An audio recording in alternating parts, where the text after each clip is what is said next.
Hello YouTube, hello. I just want to make a quick video discussing deck stacking versus strength stacking. If you've watched my latest video, giving like suggestions for starters, you probably noticed I said Erica 1 strength stacking. Or if you've been watching my stream, you might have noticed that, generally speaking, I'm quite critical of of deck stacking this season. And I feel that like the nerfs to stackers definitely hit deck stacking a lot harder than strength stacking. So I'm just going to go over why that is exactly. The first and most obvious thing is that, generally speaking,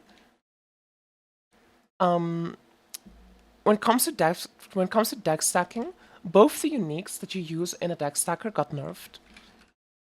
So Ralph's Burial and Ralph's Journey got nerfed instead of just one of them getting nerfed.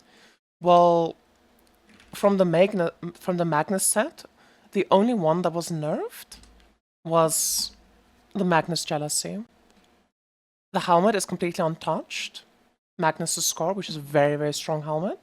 Because not only does it give you additional damage, it also gives you max life per strength. And the gloves, if you were to use them, Magnus Lost, are also untouched. That being said though, not everybody wants to use these gloves. I do personally think tenacity stacking is very powerful and worth doing. But you also have other options, such as Ghost Slaughter, for example, that can be powerful, or even Death's Touch. Although I don't think you should strength stack and use Death's Touch at the same time. I don't think that makes sense. So the main reason why I think strength stacking is a way better state going to the new season is if you look at the current state of slates, which some of this might change in the future. They are adding new talent trees. Maybe they'll move some things around. But even if they move things around, the state of Goddess of Hunting is so much worse than God of Might that's kind of a big chokehold when it comes to slates. In the fact that if you look at the slates, your percent dexterity, which you want to get in the last slot, ideally, of your force slate, is a 1 in 13 to hit when crafting the slate. And on top of that, generally speaking, the options you have for both defensive and offensive nodes within the Goddess of Hunting is very limited, where the ideal way to do force slates would be to have a bunch of max divinity effects, as well as having your dexterity, your additional max damage, and your lightning pen. Which, one, limits you on options, because there's so many there's not a lot of options for damage, and two, it's extremely difficult to craft, because the Blade Runner tree has 13 options in it that it can hit, which is just awful. It's so miserable to try and make slains for Goddess of Hunting that I just always tell people, don't waste your money. Just save up the 5k FE and buy the Dex Bottom Fallen Starlight. Just save up the fucking 20,000 FE and buy the Max Spirit plus 15% Dex, which, this was 20,000. This was more like 30,000. Just pay these absurd prices, because realistically speaking, it's not going to happen that you can craft a Goddess of Hunting slate. In comparison, when comparing to God of Might, hitting 15% strength is a 1 in 7, and if in the new season they move some of these talents over to the new tree, that should only become even easier rather than harder, which is quite beneficial for strength stackers. And in the God of Might tree, there's only 3 options, and you can +1 attack skill level and additional attack damage if you use a Walker recently. These are 2 extremely powerful options, and it's a 2 and 3, and a 1 and 2 to hit both. That's the first thing that I think is very beneficial for strength stacking, is the slate setup, just relatively speaking, is cheaper to do. Both crafting God of Might slates is cheaper. And this is obviously ignoring Legendary Divinity slates. I think it's fair to assume that Legendary Divinity slates for both will be relatively equal. This season in specific, it was a lot more expensive to do deck stacking than strength stacking, but we can simply just write that off as play rate. But going to the next season, if you do strength stacking, no matter how many people are playing it, you can always just rely on crafting yourself 4 slates. And with the changes they made to the slate crafting this season, even if every single person is trying to use your divinities packs, everyone's using Brave, everyone's using Might, you can just buy random divinity packs that are very cheap, salvage them to get divinity pack fragments, and then buy the pack that you actually want. Then, continuing on with that, strength stacking leans itself much more naturally into defenses than deck stacking. When you play deck stacking, you're picking up uniques, which are giving you evasion, which I think, defensively speaking, evasion is the worst defense layer in this game. And your uniques don't give you any defense beyond that. Strength stacking, and every single passive tree node that you can take that is related to dex stacking is going to be offensive ones, or evasion per dexterity.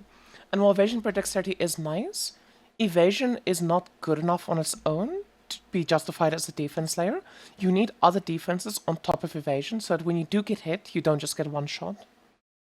With all of that in mind, if we compare this to strength stacking has a lot of very strong options both in the tree and on the items themselves. For starters, Tenacity Blessings are significantly stronger than Agility Blessings.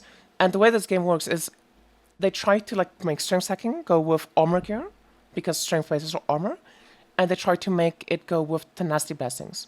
Dex stacking goes with Agility Blessings. Agility Blessings are the weakest blessings in the game currently, and just are not very good at all.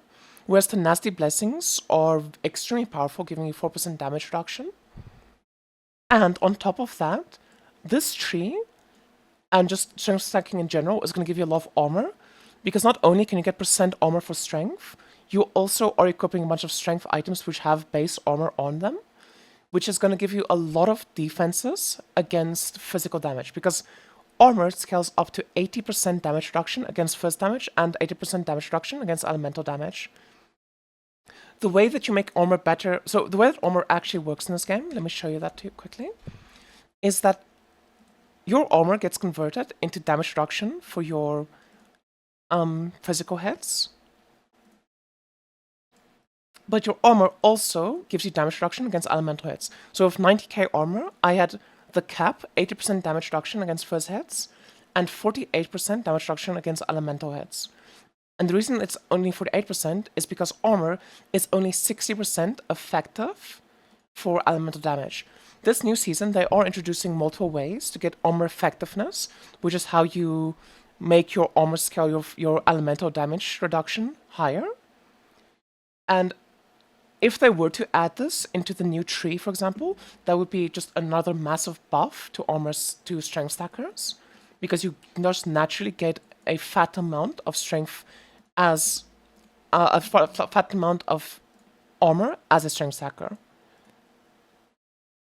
Now, on top of all of that, playing strength stacking Erica 1, for example, is already just a build that exists, and this is what people use to push to the top rankings in on the dragon. And the nasty strength stacking has another big benefit.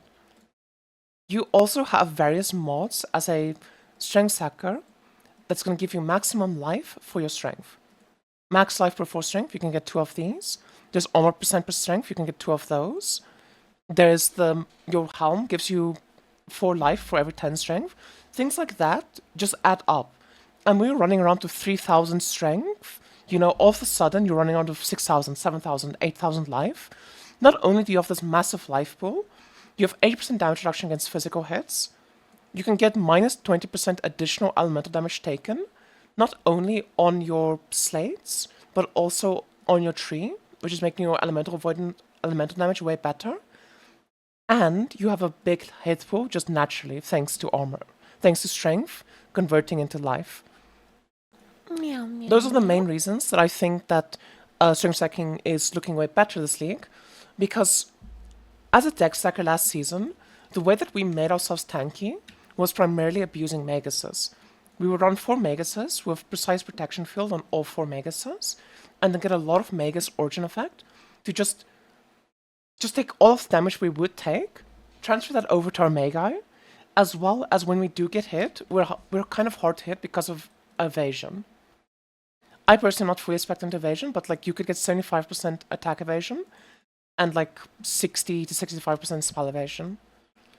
That being said though, it's way more costly to spec into evasion as a deck stacker, because the only way to make evasion even really good is giving up a Deal Kismet for Pendulum.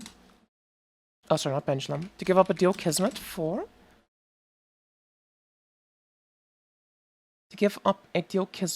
Lucky Evade. I don't quite remember what the Kismet's name was, but there's a Kismet that gives you minus 50% additional evasion. So not only do you need to get significantly more evasion, it also gave you lucky evasion, which would allow your evasion to go up to 94%. But if you've ever played that build before, as I have, evasion does not feel good in this game. If you can't tank hits when you're not evading, it just does not feel good. And some boss fights, like this new SS21 fight, have so many hits in them that if you're playing a build with evasion, you will get one shot. Because you're gonna get hit so many times, it will get through evasion and you will die. I had the awful experience of dealing with that in the season 7, the Tarot Card season. And now that the boss is back, I will never do evasion again because I know that boss counters evasion. With all of that in mind, I personally think that strength stacking is in a very strong state right now. You might also be asking, what about movement speed? You know, how do you get around? I genuinely just would say use Sprout Strike. If you play Erica 1 currently in the game, you don't actually like run around as an Erica. You just Sprout Strike from mob to mob. If you play Rayhan 1, you go Strength Stacker, you just Sprout Strike around. If you play Rayhan 2, you just Sprout Strike around. Generally speaking, the type of builds that would play strength stacking, which would generally be melee builds, or also the builds that either way aren't moving around, they are just Sprout Striking from pack to pack. That being said, Sprout Strike is nerfed in the new season to matter more about movement speed. If that is a bit painful or a bit bad, like it's worse than we think it is always an option to get movement speed as implicits and to get movement speed on your boots. Okay, YouTube. I think I've said my piece. I personally think that strength stacking looks very strong out in the new season. I think deck stacking is limping very badly, and I'm trying my best to come up with builds to make deck stacking look good. But if I'm being entirely honest with you, I actually think the way we want to play Erica next season is to do aura stacking. Because if we go aura stacking, we can use these sources of movement speed to like cap out our Euro trade. The hamster gives movement speed, preserve eternity gives movement speed. You can get movement speed on Euro memories, you can use blurry steps, you can use swiftness aura with like 300% aura effect. You know, you can do all of those things to get a ton of movement speed to make like, you know, to make Erica 2 still work. The big problem that Erica 2 has, and why you cannot do strength stacking on her, is that numb only applies if you do lightning damage. And the stronger the opponent is, the more lightning damage you need to deal in order to apply these numb. And if you're not applying numb as an Erica, your entire Euro is just useless. So we are kind of forced into doing lightning damage. So we either have to play a build like deck stacking, which gives lightning damage, or we have to play like an aura stacker and then convert our damage to lightning. But as far as I can tell, there's no way to convert from fire to lightning in the game. Okay, YouTube, thank you all so much for watching. I hope this brings some clarity and just some explanation on why I'm such a massive quote-unquote strength stacking simp. And I hope going forward that you guys can definitely just consider just how powerful this actually is as an option. Anyway, thank you all so much for watching. Leave a like, comment, subscribe, and I'll see you all again next time. Bye bye. Bye YouTube. Bye YouTube.